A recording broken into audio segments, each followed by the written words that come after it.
A word of caution from state health officials before heading outside to enjoy the spring weather.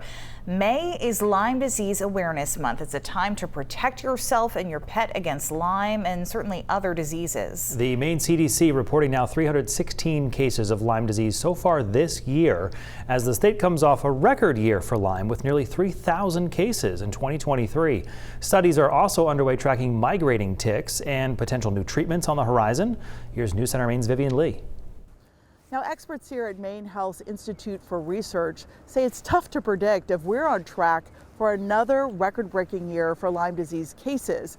But milder winters, unusual weather patterns, and climate change are expected to play a big role in what happens in 2024. Chuck Lobelchek, a vector ecologist at MHIR, leads a team of researchers tracking ticks throughout Maine, including new areas of the state. He says a winter marked by warmer temperatures led to ticks emerging earlier this year. We were seeing them as early as the last week of February this year, which is unfortunately becoming more the norm than not. He also says the next few weeks will determine how active ticks carrying diseases will be, as ticks need conditions of at least 80% humidity to survive. But if we get no rain between now and the beginning of June, it's going to make it harder for the ticks to get a foothold this season. While there is no cure for Lyme, phase 3 trials are underway on a vaccine against the disease being developed by Pfizer and partner Valneva.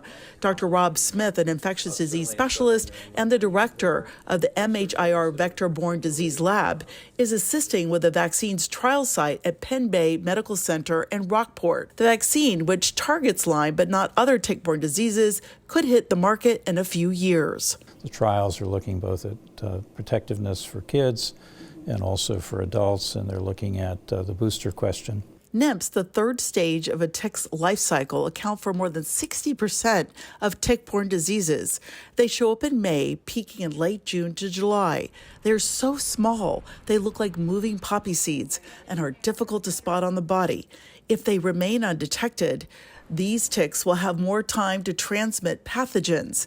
MHIR scientist Susan Elliott studies the link between ticks, the diseases they carry, and climate change. She says ticks at this dangerous stage have found ways to survive in different types of weather conditions. Those nymphs are sequestering under the leaf litter, and they're doing just fine. Now, Lobelchek and his team are also in the second year of a U.S. CDC study on the island of Isle Ho.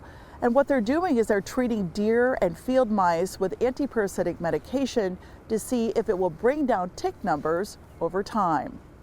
In Scarborough, Vivian Lee, News Center, Maine.